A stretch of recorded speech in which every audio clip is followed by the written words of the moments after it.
మాజీ మంత్రి గుండా అప్పల్ సూర్యనారాయణ మొదటి వర్ధంతి రోజున శ్రీకాకుళం పట్టణంలోని 7 రోడ్లు కూడలి అదేవిధంగా అరసవెల్లి జంక్షన్ వద్ద 2 విగ్రహాల ప్రతిష్ఠ కోసం కలెక్టర్కి అనుమతి కోరి 2 దిమ్మలను నిర్మించడం జరిగింది.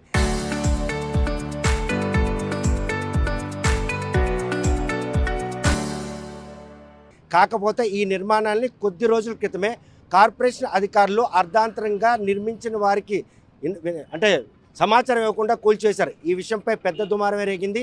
ఇంతలోనే ఎక్కడైతే ఆ దిమ్మల్ని తొలగించారో ఆ దిమ్మల నిర్మాణం మళ్ళీ పూర్తి చేశారు. ఈ విషయంపై కార్పొరేషన్కి సంబంధించినటువంటి కమిషనర్ కూర్మారావును కూడాను బదిలీ వేటేశారు. కార్పొరేషన్ అధికారుల తాలూకా దుందుడికి చర్య. మాజీ మంత్రిగా 40 ఏళ్ల పాటు తెలుగుదేశం పార్టీకి సేవలందించినందుకు గాను ఆయన మరణానికి పరిణామాలు తీసుకున్నటువంటి కూటమి ప్రభుత్వం ఆయన అంత్యక్రియలు మాత్రం అధికారికంగా నిర్వహించింది.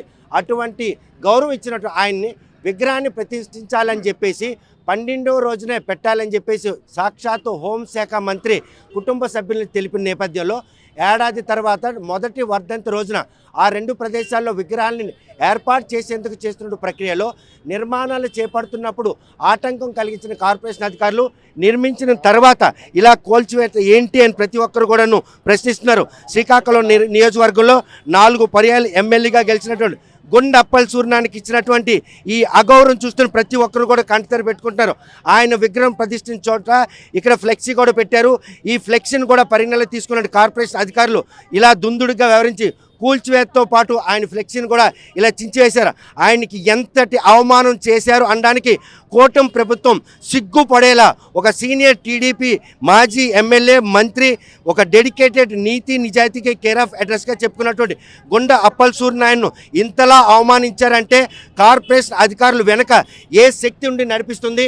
ఇటీవల ఈ తప్పుదానికి ఎవరైతే బాధ్యులైనటువంటి 2 టీపీఓలు కూడా మెమోలు అడిగినట్టు పాపానికి అంటే బదిలీ అయినటువంటి కమిషనర్ కూర్మారావుని కూడాను వేటేశారు. ఇటువంటి తరుణంలో ఈ నిర్మాణాలు చేపట్టినప్పుడు లేని ఆటంకాలు నిర్మాణాలు పూర్తయిన తర్వాత ఎందుకు ఇలా కూల్చివేస్తున్నారు? రెండవసారి ఈ కూల్చివేత వెనుక ఎవరి హస్తం ఉంది? ఇప్పుడు ప్రస్తుతం విదేశీ పర్యటనలో ఆయన భార్య మాజీ ఎమ్మెల్యే గుండా లక్ష్మీదేవి ఉన్న నేపథ్యంలో ఈ నిర్మాణాల కోసం అనుమతులు పొంది నిర్మిస్తున్న నేపథ్యంలో నిర్మాణాలు పూర్తయినటువంటి ఆ దిమ్మలను కూల్చివేత ఏంటి? అసలు ఆ కుటుంబం ఇప్పటికే 2024 సార్వత్రిక ఎన్నికల్లో అనూహ్య పరిణామాల నేపథ్యంలో ఆ కుటుంబానికి టికెట్ ఇవ్వకుండా కొత్త వ్యక్తులు కావాలని చెప్పి కొత్త వ్యక్తిని టికెట్ ఇవ్వడం, ఆ టికెట్ ఇచ్చిన తర్వాత ఆయన గెలిపించేందుకు కూడా భార్యాభర్తలు ఇద్దరు కూడాను రేయింబాళ్ళు శ్రమించారు. అందుకే శ్రీకాకుళం జిల్లాల చరిత్రలో మునుపెన్నడూ లేని 52,000 ఓట్ల మెజారిటీ గొండు శంకర్ గెలవడం జరిగింది. ఆయన కూడా ఈయన అంత్యక్రియల్లో స్వయంగా దగ్గరుండి ఆయన అంత్యక్రియల్లో భాగస్వామ్యం ఆయన కట్టి కూడా మోశారు. అయినప్పుడు కూడా ఇలా ఒక మాజీ మంత్రి అదేవిధంగా గొండు పులిసాన్ని గురువుగా భావించినటువంటి శంకర్రావు ఇటువంటి విషయంలో ఎందుకు చొరవ చూపించట్లేదు? మొదట్లో ఆ దిమ్మలు కూర్చుని వెనక ఎవరైతే బదిలీ అయిన వెళ్ళినటువంటి కూర్మారావుని బాధ్యుని చేసి ఆయన బదిలీ వేశారు. అసలు ఈ కూల్చివేత వెనక ఏ కుట్ర దాకుందనే విషయం ప్రస్తుతం ఈ దిమ్మలు నిర్మించినటువంటి ఆ కుటుంబ సభ్యులైనటువంటి వ్యక్తులు అంతా ఉన్నారు. అసలు మునుపట్లో దీని అనుమతి కలెక్టర్ ఇచ్చారు, అది కూడా వారాలకి ఇచ్చారు. మీరు ఇన్ని రిటర్న్గా ఇస్తే కట్టుకోమని చెప్పిన తర్వాత కట్టడం లేని రెండోటి ఇబ్బంది. ఈ రోజు ఎవరు ఇటువంటి దుందుకు చర్య తెలియట్లేదు కదా, ఇప్పటికి కూడా తెలియట్లేదు. ఇప్పుడు వచ్చిన కుర్రోడు కూడా అడిగాము, స్వరూపన అబ్బాయి సచివాలయం కుర్రోడికి అడిగితే మా పై అథారిటీ అంటాను తప్ప ఎవరు కూడా తెలియట్లేదు. ఇప్పుడు కమిషనర్ కూడా ఫోన్ చేశాను. కమిషనర్ చేస్తే కమిషనర్ గారు సెల్ ఏమి ఇన్ఛార్జ్ కమిషనర్ హెల్త్ ఆఫీసర్ అట, ఆయన నాకు తెలియదండి, నాకు అసలు విషయమే తెలియదు, నా నోటీసులో లేదని నేను చెప్తున్నాడు. కలెక్టర్ గారు సీసీ కూడా చెప్పాము. అసలు ఎందుకు జరుగుతుందో తెలియడం లేదు. ఎవరో వాళ్ళు ఈ దాగుడు మొదలు లేకుండా పలానా నేనే కొట్టించాను లేకపోతే నేను చేయించానని ధైర్యంగా చెప్పానండి. అప్పల్ సూర్యనారాయణ గారి విగ్రహం ఇక్కడ అక్కర్లేదు, ఇక్కడ ఉండకూడదు, ఆయన అర్హుడు కాదని చెప్పానండి ఓపెన్గా చెప్తే మేము కూడా ప్రజల ముందుకు వెళ్తాం కదా. దాంతోపాటు మొన్న కూడా నిర్మాణాలు చేపట్టి 15 రోజుల తర్వాత కూల్చేశారు. సేమ్ అంతే జరిగిందండి. ముందు వెంటనే కట్టుకోమన్నారు. మాకు కట్టుకోమంటే వెంటనే అవుతుందండి, ఒక 5 చనిపోయిన తర్వాత 5 నెలల తర్వాత మేము సంవత్సరం నాటికి రెడీ చేస్తామన్న ఆలోచనతో మొన్న ఒక 20 రోజుల క్రితం కట్టాం మేము. మొన్న మంగళవారం హుటాహుటిని తెల్లారి కొట్టేశారు. అది కూడా తెలియదని చెప్పి కొట్టారు. అలాగే తెలియదని చెప్తారు కొట్టారనే మేము ఫ్లెక్సీ కూడా పెట్టాము. ఇప్పుడు ఆ రోజు అందరికీ చెప్పడం జరిగింది, మీకు తెలుసు, ప్రెస్ వాళ్ళకి తెలుసు, పాత్రికేయులు తెలుసు, నగర ప్రజానీకరణ కూడా తెలుసు. ఎవరు కొట్టారనేది ఇప్పటికీ తెలియడం లేదు. తేరా అడిగితే ఆ కుర్రోడు సేమ్ మళ్ళీ అదే కుర్రోడు పెద్ద బుల్డోజర్తో వచ్చి కొడితే మా కుర్రోళ్ళు ఫోన్ చేస్తే ఈ ఫ్లెక్సీ ఉంటేనే కొట్టారు. కానీ చూడండి మీరు, ఆయన అంత్యక్రియలలో వచ్చి ఆ కుటుంబాన్ని పరిస్థితి సాక్షాత్ హోంశాఖ మంత్రి 12వ రోజున ఆ విగ్రహం ప్రతిష్ఠించాలి. పెట్టుకోమని చెప్పారండి. పెట్టుకోమని చెప్తే ఊర్లో పెట్టాము. ఇమీడియట్గా రెడీ చేసి ఊర్లో ఒక విగ్రహం పెట్టాం చిన్నది. ఇలా టౌన్లో పెట్టడానికి మేము ఆయన సంవత్సరం నాటికి లేదంటే ఆయన పుట్టినరోజు జనవరి 16 రెండు ఒకే నెలలో పడతాయి. అప్పుడు పిల్లలందరూ వచ్చి పెడదామని ఆలోచనతో కుటుంబ సభ్యులు యూఎస్ఏలో ఉంటారు. వాళ్ళు వచ్చినప్పుడు రెడీ చేద్దామని ఆలోచనతో మేము కట్టాము. బొమ్మలు కూడా ఆర్డర్ ఇవ్వడం జరిగింది. అవి వచ్చి ఆగస్టులో వస్తాయి. ఆగస్టులో వస్తే పెట్టేసి ఆయన పుట్టినరోజు జనవరి 16గా ఓపెన్ చేయడానికి ప్లాన్ చేస్తాను. అందరికీ గౌరవప్రదంగా పిలుచుకొని సీఎం గారికి కూడా ఇచ్చాము మేము లెటర్. పిల్లలు ఇద్దరు వెళ్ళి ఇచ్చారు. ఇంకా అంతకన్నా అన్యాయం ఇంకేముంటుందో మాకు అర్థం కావట్లేదు. ఈయనకి లేని అర్హత ఉన్న వాళ్ళకి ఏముంది చెప్పండి. ఇక్కడ పెట్టడం వెనక కార్పొరేషన్ అధికారులు తాలూగా దుందుడు చర్యగా భావిస్తున్నారా, లేకపోతే ఎవరో ఒక శక్తి వెనకుండి ఈ కూల్చివేతలకి ఆర్జ్యం పోస్తున్నారు? ఇప్పుడు కనిపిస్తుంది ఏంటంటే కార్పొరేషన్ శక్తులు అనుకున్నాం అండి. మొన్ననైతే కార్పొరేషన్ శక్తులు అనుకున్నాం. ఈరోజు ఎవరో వెనక లేకపోతే కాదు కదా.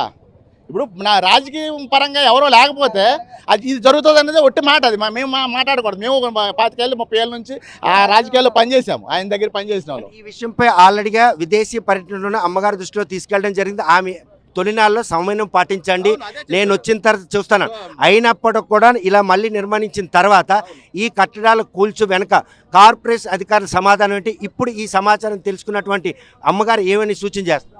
ఏం లేదు, నేను కూడా సీఎం గారితో మాట్లాడతాను, కలెక్టర్ గారితో కూడా మాట్లాడతాను. నేను 10 రోజుల్లో వస్తాను. వచ్చినాక అసలు ఏం జరుగుతుందనేది కూడా తెలియాలి కదా. వాళ్ళకి కార్పొరేషన్ అధికారులైనా ఓపెన్గా చెప్పాలా, పలానా వల్ల నేను చేస్తున్నామని. లేదు ఇప్పుడు పాలిస్తున్న ప్రభుత్వమైనా చెప్పాలా, లేకపోతే కలెక్టర్ గారైనా ఓపెన్గా చెప్పాలి కదా. ఇప్పుడు ఈ రకంగా జరుగుతుంది, ఈ రకంగా కొట్టేస్తున్నారు అన్నది మొన్న తెలియక కొట్టారన్నారండి. కొట్టిన తర్వాత ఇప్పుడు కొడుతున్నప్పుడైనా కనీసం ఇంటిమేషన్ చేయాలి కదా, కనీస ధర్మం. ఇలా మళ్ళీ కొట్టేస్తాము, మళ్ళీ మాకు కొట్టిమని చెప్పి ఆ అబ్బాయిలు చెప్పాలి కదా. Without consent, without notice, without intimation కొట్టడం జరిగింది. చూస్తే కనుక ఆయన అంతిమ యాత్రలో పాల్గొన్నటువంటి స్థానిక ఎమ్మెల్యే గొండు శంకర్ దృష్టికి ఈ అంశాన్ని తీసుకెళ్లారా? మొన్న విరగొట్టప్పుడు కూడా నేను ఓపెన్గా నేనే మాట్లాడిన ఫోన్లో 3 సార్లు చేస్తే ఆయన ఎంగేజ్ వచ్చింది. ఆయన రిటర్న్ చేశారు సెవెన్ జంక్షన్లో. అంటే పోనీ ఎక్కడ కొట్టేశారు, అక్కడ కొట్టలేదు అనుకున్నాం. అక్కడికి వెళ్ళేప్పటికి అక్కడ కొట్టేసి ఉంది. ఇప్పుడు కూడా అక్కడ కొట్టేశారు స్టిల్ ఈ రోజు కూడా. ఆయన ఆ ఉద్దేశంతో కమిషనర్ చేస్తే కమిషనర్ నాకు తెలియదు ఆయన. నేను శంకర్ ఏమైనా సమాధానం చెప్పారు? నాకు తెలియదు, నేను ఊర్లో లేను, కానీ నేను మా గురువు గారు నేను ఇచ్చేస్తాను, తప్పకుండా నేను చెప్తాను. అది మీరు అన్నాను. నేనేమన్నానంటే కనీసం అధికారులు చెప్పేసి అది రెట్టిఫై చేయండి అని చెప్పాను నేను. చూస్తే కనుక ఏ విధంగా తీసుకోవచ్చమ్మా ఒక అభిమాన నేతకి ఇటువంటి అవమానం జరగడం ఏ విధంగా తీస్తున్నారు? చూస్తే కనుక చాలా ఆవేదన నీ కళ్ళలో జరగకూడదండి ఇలాగా. ఎందుకంటే పార్టీ కార్యకర్తలుగా మాకు బాధ. ఎలాగంటే 40 సంవత్సరాలు ఎమ్మెల్యేగా 40 సంవత్సరాలు పార్టీకి కష్టపడ్డారు అతను. ఇలా ఎలాగంటే పార్టీని నమ్ముకొని ఒక పార్టీ ఎన్టీ రామారావు గారు పార్టీలో నాకు ఒక మంచి కేడర్గా తయారు చేశారు కాబట్టి నేను ఆ పార్టీకి నమ్ముకుంటాను అని అతను నమ్మకంగా ఉండబట్టి 4 సార్లు టికెట్ ఇచ్చారు. 4 సార్లు కూడా ఎమ్మెల్యేగా గెలిచారు. 2 సార్లు మినిస్టర్గా చేశారు. కానీ 1982లో ఎన్టీ రామారావు గారు ఇక్కడికి వచ్చిన తర్వాత అరసవిల్లో మొట్టమొదటిసారిగా అప్పల సూర్యనారాయణ గారికి గుర్తించారు. కాబట్టి అప్పటి నుంచి ఇప్పటి వరకు కూడాను అప్పల సూర్యనారాయణ గారు పార్టీ మీద అలాగా కరుడు కట్టిన సేవలను గుర్తించే ఆయన మరణానంతరం కూడాను అధికారికంగా ఈరోజు అంతిమయాత్ర నిర్వహించారు. సీఎంతో పాటు ప్రతి ఒక్కరు కూడా ఆయన మరణాన్ని జీర్ణించుకోలేదు. హోంశాఖ మంత్రి కూడాను పరామర్శకు వచ్చి విగ్రహాన్ని 11 రోజుల కార్యక్రమంలోనే ఏర్పాటు చేయని ఆదేశాలు. ఇలాంటి చేస్తున్న నేపథ్యంలో ఎవరు ఈరోజు అంత నేతకి పగ సాధింపు చర్యలు పాల్పడరు? ఎవరో తెలియట్లేదు కదండి. బయటకు వస్తే కదా ఫలానోళ్ళని తెలుస్తుంది. ఏదైనా చేసేటప్పుడు మట్టుగా నిజాయితీగా చెయ్యాల.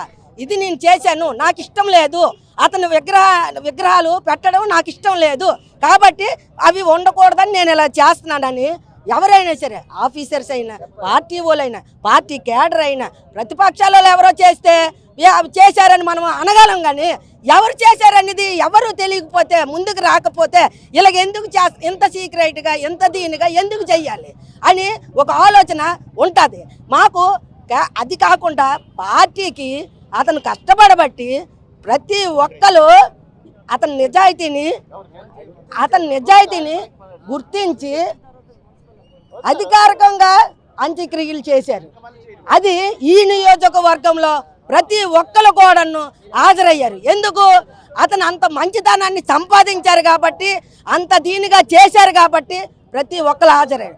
అక్కడికి ఈ పార్టీలో ఉన్న కేడర్ కూడా అందరూ నాయకులు మినిస్టర్లే పార్టీలకు అతీతంగా ఆయన అంతిమ యాత్రలో పాల్గొన్న జన చంద్రాన్ని చూసి ఉత్తరాంధ్రలో ఒక మంచి నాయకుడు కోల్పోయి కంటతడి పెట్టారు. అటువంటి నేతకి ఇటువంటి అవమానం జరగడం ఏ విధంగా అది అన్యాయంగా చేస్తున్నారు, కానీ అది తప్పు. ఎందుకంటే శ్రీకాకుళంకి ఎమ్మెల్యే గారు ఫస్ట్ అరసవిల్లి శ్రీకాకుళం ఎవరంటే లక్ష్మమ్మ ఆయన గుండె అప్పల సూర్యనాన్న ఇన్ని సంవత్సరాలు 40 సంవత్సరాలు అంటే ఇన్ని సంవత్సరాలు ఎవరికి అన్యాయం చేయలేదు, అలాగని ఎవరు సొమ్ము దోసుకోలేదు. ఎవరు చేశారనేది బయటికి రావాలి, అంతేగాని ఇలా దొంగసాట్లుగా అన్యాయం చేయకూడదు. చచ్చిపోయిన మనిషికి మళ్ళీ మీరు చంపకూడదు. మీరు నాయకులు అనుకుంటే తొలి చంపేశారు, ఇప్పుడు పూర్తి చంపేశారు. అంటే 2024 టికెట్ ఇవ్వకుండా ఆయన మానసికంగా చంపేశారు. ఈ చనిపోయిన తర్వాత వీళ్ళ అమ్మ పూర్తి చంపేశారండి. ఇప్పుడు చంపేసి వాళ్ళ పిల్లలు వాళ్ళు అందరూ గోల పెడతారు. ఇది ఎంతవరకు న్యాయము? మీరు తెలుగుదేశం అనుకుంటే మీ పార్టీ వాళ్ళు మీరు ఎలాగో పడాలి, కానీ ఈమె ఏం చేయలేదు కదా. అతనికి ఏం అన్యాయం చేశారు చెప్పండి? మీకు ఏం అన్యాయం చేశారు? అతను శ్రీకాకుళంకి ఏం అన్యాయం చేశారా, లేకపోతే ఎవరు డబ్బు దోసుకున్నారా, లేకపోతే ఎవరు ఆస్తి దోసుకున్నారా, లేకపోతే నాయకస్తులకి ఎవరికి అన్యాయం చేశారా? అరసవిల్లి ఎవరికి రావద్దన్నారా? అరసవిల్లి దేవస్థలం మొత్తం అరసవిల్లి మొత్తం ఒకటైనా సరే మాకు ఎక్కడే కావాలి.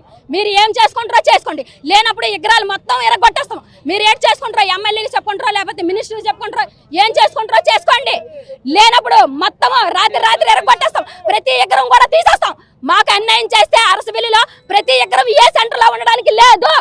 ప్రసాద్ గారు చూస్తే కనుక 40 ఏళ్ళ టీడీపీ జర్నీ ఆయన మరణాన్ని కూడాను ఈరోజు పూర్తి స్థాయిలో గౌరవించి అంతిమ యాత్రను అధికారంగా చేశారు. అటువంటి ఒక మహానేతకు ఇటువంటి అన్యాయం జరగడం శ్రీకాకుళం చరిత్రలో మునిపెన్నడం చూసారా?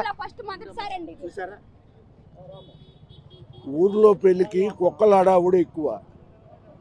ఇప్పుడు ఆయన కుటుంబం కానీ ఆయన కానీ ఈ జిల్లాలో కానీ ఈ కాన్స్టిట్యున్సీలో కానీ ఉండకూడదని ఒక టార్గెట్ పెట్టుకున్నారు. ఈసారి ఈ ఎమ్మెల్యేకి టికెట్ ఇస్తారో లేదో ఆయనకి తెలియదు.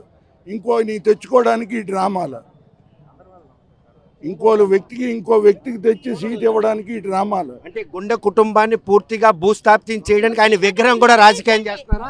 రాజకీయం చేయడం కాదు, ఆయన మానసికంగా టికెట్ ఇవ్వకుండా 24 మానసికంగా చంపేశారు. చంపేసిన తర్వాత అంతిమయాత్రలోనే పాల్గొన్నారు వీళ్ళే. ఇప్పుడు అంతిమయాత్రలో పాల్గొన్న తర్వాత ఇప్పుడు వీళ్ళకి అమ్మనాయని క్రేజ్ వచ్చేస్తుంది. ఈ విగ్రహం పెడితే ప్రతి వాడు దండం పెడతాడు, మళ్ళీ మనకి ఇబ్బంది, మళ్ళీ సింపతి క్రియేషన్ లావ్ అయిపోద్ది అని మీకు ఎందుకయ్యా? నేను మట్టుకు ఒకటి చెప్తాను నాయుడు గారు, నా సంగతి మీకు తెలుసు. నేను మట్టుకు ఒకటి చెప్తాను, ఉంచితే ఆయన విగ్రహం అనుమతి ఇవ్వండి, లేకపోతే ఎన్టీ రామారావు విగ్రహం తప్ప మిగతా విగ్రహాలను తీసేయండి. చూస్తే కనుక ఏ విధంగా తీసుకొచ్చి పరిణామాలు 10 సార్లు కూల్చివేత వెనక ఎవరి హస్తం ఉంది, ఎవరి తాలూకా ప్రమేయం ఈరోజు అటువంటి మహానేతకు అవమానం జరుగుతుందని ఆవేదన వ్యక్తం చేస్తారు. శ్రీకాకుళం నియోజకవర్గం మొత్తం తెలుసు సార్, ఎవరి ప్రమేయం ఉంది, ఎవరు చేయిస్తున్నారని తెలుసు. కాకపోతే మా దురదృష్టం ఏంటంటే ఇదే సిచ్యువేషన్లో ఈ కూటమి ప్రభుత్వంలో కనుక వైసీపీ పార్టీ కానీ అధికారంలో ఉండుంటే ఈ మహోన్నతమైన వ్యక్తికి వాళ్ళే కూడా పువ్వులు దండలేసి విగ్రహం పెట్టిద్రేమో. కానీ వాళ్ళు కూడా ఒక ప్రయత్నం చేస్తున్నారు. ఈ కూల్చివేత వరకు ఎవరున్నే మాకు అనవసరం, గుండప్పల్ సూర్యనారాయణ అంత్యక్రియలను ఘనంగా నిర్వహించాలని వైఎస్ఆర్ కాంగ్రెస్ పార్టీ ప్రయత్నిస్తుందని తెలిసి కూటమి ప్రభుత్వం అధికారంగా ఆయన తాలూకు అంతిమయాత్ర నిర్ణయానికి ముందుకొచ్చింది. ఈరోజు విగ్రహం విషయంలో కూడాను పార్టీలకు అతీతంగా వైఎస్ఆర్ కాంగ్రెస్ పార్టీ కాకుండా ఆయన అభిమానులు అందరూ కూడా విగ్రహ ప్రతిష్ఠ కోసం ఒక కార్యాచరణ రూపొందిస్తున్నారు. తెలుసా విషయం? తెలుసండి. ఇప్పుడు మేము కూడా చాలా వరకు ఏం చెప్పామంటే విగ్రహ ఆవిష్కరణ ఎప్పుడు స్టార్ట్ అయిందంటే మేము ఎప్పుడైతే అరసవిల్లో స్టాచ్యూ 12 రోజుల కార్యక్రమం చేసిన రోజునే మాకు విశ్వబాబు అదే అప్పల సూర్యనారాయణ గారు చిన్న అబ్బాయి విశాన్నయ్య ఉన్న శివాన్ని మాకేం చెప్పారంటే సీఎం గారికి కూడా చెప్పాం, సానుకూలంగా స్పందించారు. మీకు నచ్చిన ఏరియాలో మీరు స్టాచ్యూ పెట్టుకోండి అనేసి ఫస్ట్ ఆఫ్ ఆల్ సీఎం గారు చెప్పారు. తర్వాత ఏం జరిగిందంటే మన హోమ్ మినిస్టర్ గారు కూడా విజిట్కి వచ్చారు, అదే మన పరామర్శకు వచ్చేటప్పుడు కూడా ఆవిడ కూడా సానుకూలంగా స్పందించి చెప్పారు, అలాంటి మహోన్నతమైన వ్యక్తి విగ్రహం మీరు ఎక్కడ పెట్టండి, మేము గవర్నమెంట్ సపోర్ట్గా, ఎందుకంటే మన గవర్నమెంట్ ఉంది, కూటమిలో ఎవరు కూడా ఆటంకం పెట్టరని చెప్పి ఆయన పెట్టారు.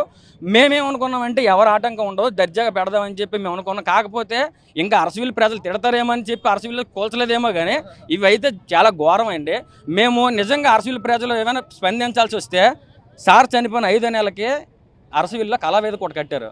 ఆ కళావేదికకి ఎర్రనాయుడు గారి పేరు పెట్టారు. ఒకవేళ మేము అపోజ్ చెప్పి ఆ రోజుగా అబ్జెక్ట్ చేస్తే అది కూడా ఆపాల్సిందే. కాకపోతే అటువంటి వ్యక్తిని కించపరచడం కోసం ఆయన పేరు పెట్టారని మేము అనుకుంటున్నాం కార్యకర్తలుగా. ఈ విషయంలో మాత్రం కట్టినప్పుడు లేని అభ్యంతరం, కట్టిన అనంతరం కూల్చివేత వెనక ఇటువంటి కుట్రలు జరుగుతున్న తరుణంలో శ్రీకాకుళం జిల్లాలో తెలుగుదేశం పార్టీ అంటే అప్పల సూర్యనారాయణ నియోజకవర్గానికి ఈరోజు తలలో నాలుగుంటారు. ఇటువంటి అవమానం శ్రీకాకుళం జిల్లాకే తలవంపు అనుకోవచ్చా? పార్టీకి తలవంపు సార్, తెలుగుదేశం పార్టీకి తలవంపు, ఈ జిల్లాకి ఎలాగ తలవంపే. విషయం ఏంటంటే ఆయన క్రేజ్ పెరిగిపోయింది అనుకుంటున్నారు, కానీ ప్రజల మనసులో ఆయన ఎప్పుడు ఉంటారు. స్థిరస్థాయి వ్యక్తిత్వాలు ఎవరు ఉంటారు? గుండా ఫ్యామిలీ. మీరు ఈరోజు టికెట్ ఇవ్వలేదనే, లేకపోతే టికెట్ ఇంకొకరికి ఇచ్చారనే మా బాధ కాదు. ఆయనకి ఏంటంటే లాస్ట్ మినిట్ వరకు మేము అందరం అక్కడ ఉండేటోళ్ళమే. 2024 టికెట్ ఏ విషయం జరిగిందంటే, చంద్రబాబు నాయుడు గారు విజిట్ చేసేటప్పుడు ఎలక్షన్ 3 నెలల ముందు వచ్చేటప్పుడు లక్ష్మమ్మ గారు ₹1 కోటి ఖర్చు పెట్టారు. లోకేష్ గారు పాదయాత్ర అయిపోయిన తర్వాత కూడా 80 లక్షలు ఖర్చు పెట్టి 80 ఫీట్లు, ఇదే 80 ఫీట్లో మేము అందరం కూడా కార్యక్రమాలు చేసాం. అవి ఎన్ని కార్యక్రమాలు చేసాం కూడా టికెట్ వస్తుందనే లేదా కాదు, పార్టీ ఇచ్చిన కమిట్మెంట్. మేము ఈరోజు ఉన్నాం సార్, తెలుగుదేశం కార్యకర్తలుగా ఉన్నాం. ఇప్పుడు వైసీపీకి వెళ్ళాం. మమ్మల్ని ఏంటంటే మీరు గుండా వర్గీయులు అని చెప్పి మమ్మల్ని పక్కన పెట్టారు. నేను కూడా తెలుగుదేశం పార్టీ నియోజకవర్గ యువతగా చేశాను మండలంకి. మా శ్రీకాకుళం మండలం మేము కూడా పార్టీ కష్టపడ్డాం. చొక్కా ఇప్పి 53 రోజులు చంద్రబాబు నాయుడు జైలు ఉంటే 53 రోజులు మేము చొక్కాలు ఇప్పేసి పనులు మానుకొని బిజినెస్ లోనుకొని పిల్లల ఇంట్లో కూడా పెట్టి చంద్రబాబు నాయుడు గురించి కష్టపడ్డాం. మాకు విలువ లేదు, అయినా మేము బాధపడలేదు. కనీసం ఈయన ఇవ్వండి, ఆయన మహోన్నతమైన వ్యక్తి విగ్రహం పెట్టినా మేము సాటిస్ఫై అవుతాం. టికెట్ ఎలాగ ఇవ్వలేదు, పక్కన పెట్టండి, మాకు రాజకీయాలతో సంబంధం లేదు. ఆయన విగ్రహంకి వచ్చి ఇబ్బంది పెట్టేది ఇప్పుడు ఎవరు పెడతారు సార్? నియోజకవర్గంలో మొత్తం స్టేట్ మొత్తంగా 151 సీట్లు గెలుచుకున్నాం. ఇలాంటప్పుడు ఎవరు కానీ అబ్జెక్ట్ చేయింది ఈ నియోజకవర్గంలో, ఈ టౌన్లో ఎవడు అబ్జెక్ట్ చేస్తారు సార్ చెప్పండి? అది అందరికీ తెలిసిందే. దయచేసి మేము అందరూ మాట్లాడుతుంది ఏంటంటే, ఫస్ట్ టైం జరిగింది కాబట్టి పెద్దగా మేము పట్టించుకోలేదు. రెండోసారి జరిగిందంటే కిందసారి మున్సిపల్ కమిషనర్ గారి మీద పెట్టారు, మున్సిపల్ కమిషనర్ గారికి ట్రాన్స్ఫర్ మీద కొట్టారు.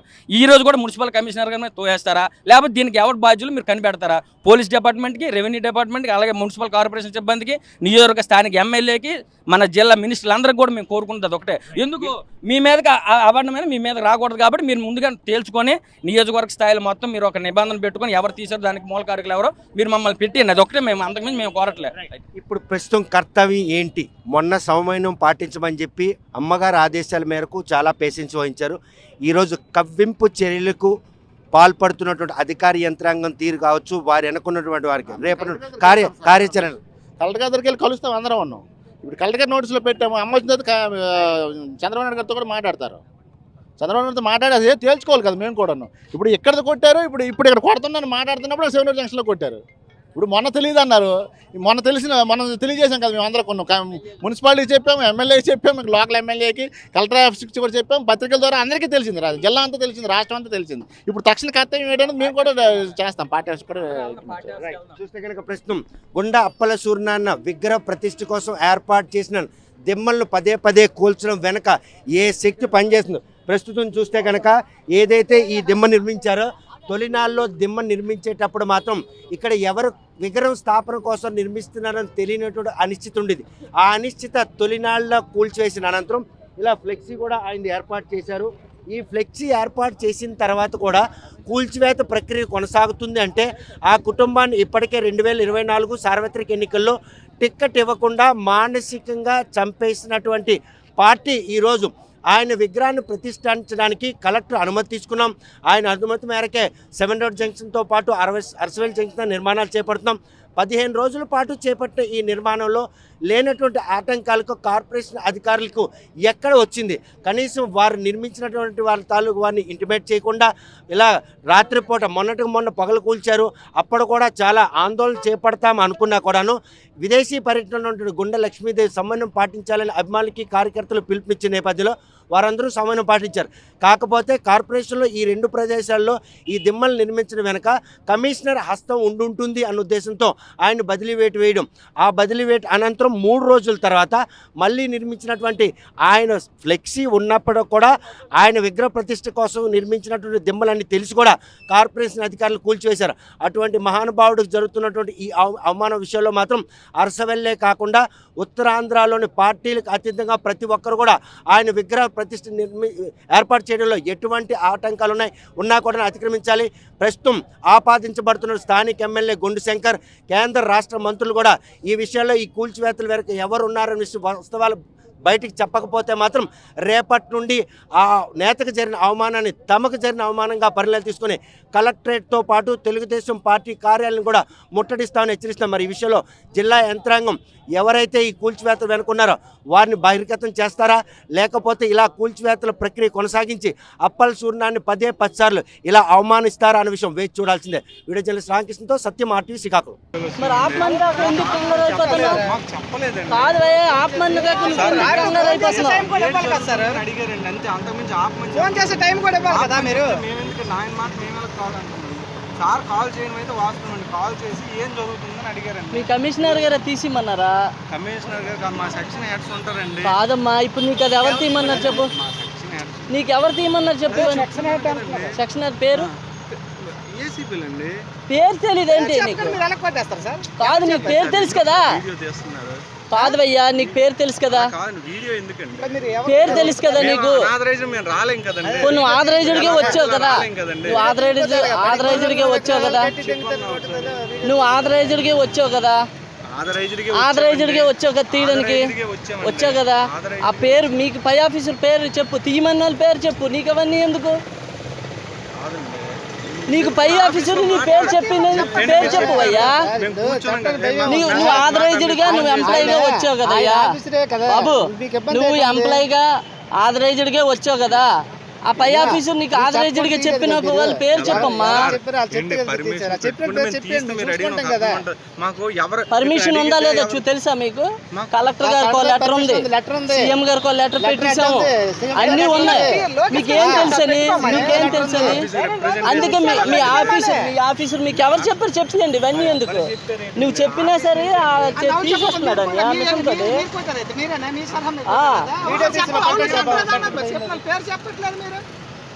నువ్వు మీరు పేరు చెప్పండి వదలమ్మా బాబు. నీకు పేరు చెప్పండి వదలదు.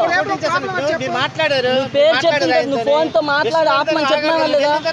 ఆపమని తర్వాత నీకు ఎవరు తీయమన్నారు? నీకు ఆపమని తర్వాత ఎవరు తీయమన్నారు? పేరు చెప్పు. ఆపమని తర్వాత పేరు తీసావు కదా? ఆఫీస్కి ఎందుకు కాదయ్యా? నీకు పేరు ఎవరు తీయమన్నారు చెప్పు. నిన్నెందుకు మేము అడుగుతాం? ఆయన్నే ఫోన్ చేస్తాం. నీకు ఎవరు తీయమన్నారు చెప్పండి అయ్యా. పేరు చెప్పండి వదలం మేము. పేరు చెప్పు.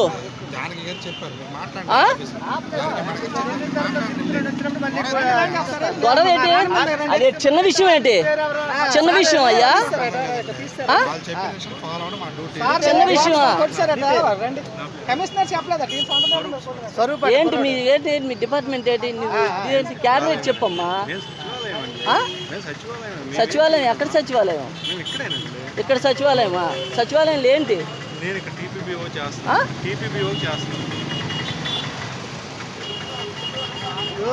రోడ్డు మీద కట్టారంటే ఆథరైజ్ కాకపోతే ఆపమన్నారు. ఎవరు తీయమన్నారు?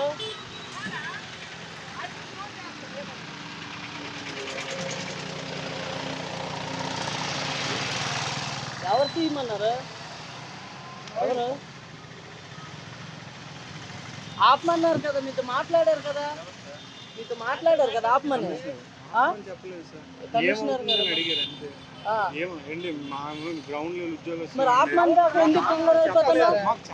కాదు ఆపమని కాక నువ్వు ఎందుకు కంగారు అయిపోతున్నావు? అడిగారండి అంతే, అంతకుమించి ఆపమని. ఫోన్ చేసే టైం కూడా ఇవ్వాలి కదా మీరు. మేమెందుకు నాయన మాట మేము కాల్ అంటున్నాం. సార్ కాల్ చేయడం అయితే వాస్తవం అండి. కాల్ చేసి ఏం జరుగుతుందని అడిగారండి. మీ కమిషనర్ గారు తీసిమన్నారా? కమిషనర్ గారు కాదు, మా సెక్షన్ హెడ్స్ ఉంటారండి. కాదమ్మా, ఇప్పుడు నీకు అది ఎవరు తీయమన్నారు చెప్పు? నీకు ఎవరు తీయమన్నారు చెప్పు? సెక్షన్ హెడ్ పేరు ఏసీపీలు అండి. పేరు తెలియదేంటి నీకు? మీరు వెనక్కి పట్టేస్తారు సార్. కాదు, నీకు పేరు తెలుసు కదా? కాదు భయ్యా, నీకు పేరు తెలుసు కదా? వీడియో ఎందుకండి? పేరు తెలుసు కదా నీకు? మేము రాలేం కదండి. నువ్వు ఆథరైజ్డ్గా వచ్చావు కదా? నువ్వు ఆథరైజ్డ్గా వచ్చావు కదా? నువ్వు ఆథరైజ్డ్గా వచ్చావు కదా? ఆథరైజ్డ్గా వచ్చావు కదా తీయడానికి? వచ్చావు కదా? ఆ పేరు మీకు పై ఆఫీసర్ పేరు చెప్పు, తీయమన్న వాళ్ళ పేరు చెప్పు. నీకు అవన్నీ ఎందుకు?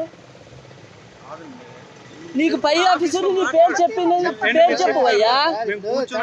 నువ్వు ఆథరైజ్డ్గా నువ్వు ఎంప్లాయీగా వచ్చావు కదా అయ్యా బాబు, నువ్వు ఎంప్లాయీగా ఆథరైజ్డ్గా వచ్చావు కదా? ఆ పై ఆఫీసర్ నీకు ఆథరైజ్డ్ గా చెప్పిన వాళ్ళ పేరు చెప్పమ్మా. పర్మిషన్ ఉందా లేదా తెలుసా మీకు? కలెక్టర్ గారికి లెటర్ ఉంది, సీఎం గారికి లెటర్ పెట్టించాము, అన్ని ఉన్నాయి. మీకేం తెలుసని అందుకే మీ ఆఫీసర్ మీకు ఎవరు చెప్పారు చెప్పండి. ఇవన్నీ ఎందుకు నువ్వు చెప్పినా సరే తీసేస్తున్నాడు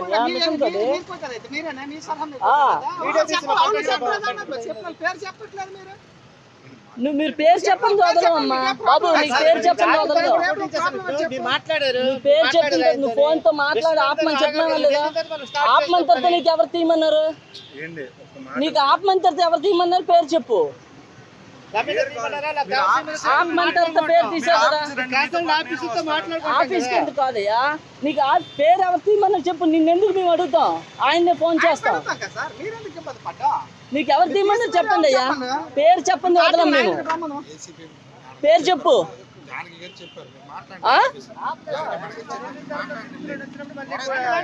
గొడవ ఏంటి?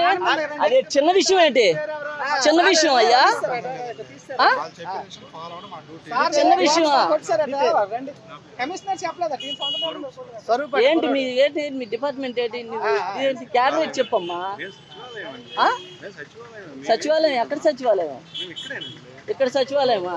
సచివాలయంలో ఏంటి?